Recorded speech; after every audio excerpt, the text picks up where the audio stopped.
let's do a back stitch. This stitch can give us a nice filled in line.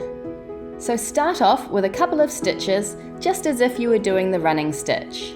But after you've come up from the second one, instead of going forwards, we're actually going to bring the needle backwards and fill in that gap. So you stab the needle down through the previous stitch. Pull it right through. There you can see we've got a filled in line. So now you want to actually bring it forward another stitch length, bring it up, and now once again go backwards through the previous stitch. And that's all there is to it.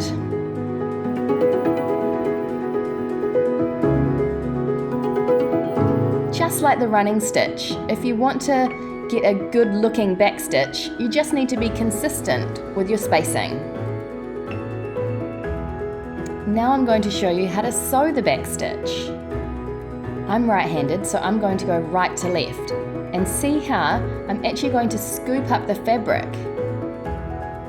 I'll pop the needle in back the previous stitch, but I'm actually going to scoop it right through until it goes forward a stitch. And then you just keep doing that again and again, and you're creating a filled in line.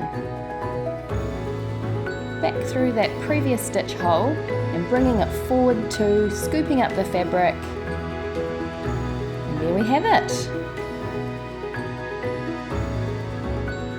So you can simply do whatever method feels best for you, whether it's the stabbing or sewing, and you might mix it up in a piece of embroidery.